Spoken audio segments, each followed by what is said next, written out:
wakaripiwa nasekuru wako, nasi ndokupawo shoko racho.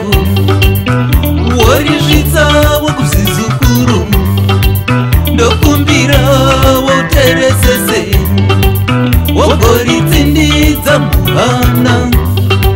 Iwewo mbuwa yeupenyu, ponenge wasiya wopakura.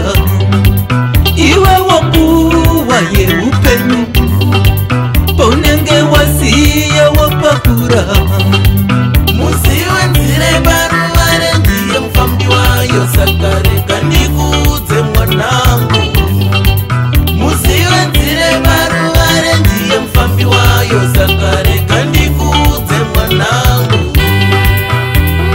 Batisisa mwanangu, mangwane gova pimbe mashoko. Batisisa mwanangu, mangwane gova pimbe mashoko.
Wotoshingirira kusvika kumagumo, pazvinorema usadududze.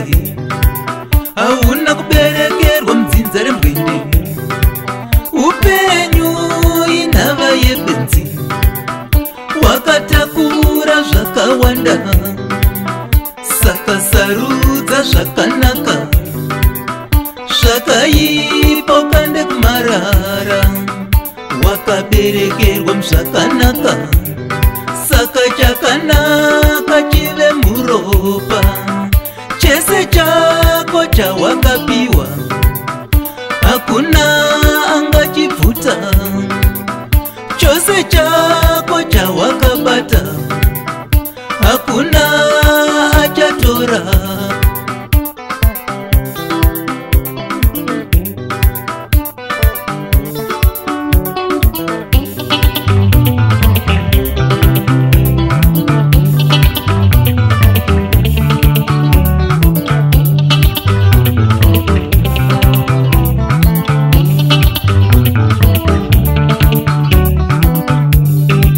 Sadaura ropa kuti upfume, nyangwe kupamba zvevamwe.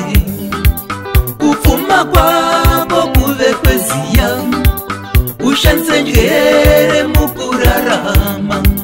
Pandakafamba urondedzoka, pandakanatsa uvandurudze, pandakakuta unatsurudze.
rega ndikuudze mwanangu, inzwa mwanangu, ndiye mfambi wayo, inzwa mwanangu, ndikuudze mwanangu, chenjedze iyoyo, batisisa mwanangu, inzwa mwanangu, vimbe mashoko, chenjedze iyoyo, batisisa mwanangu, inzwa mwanangu.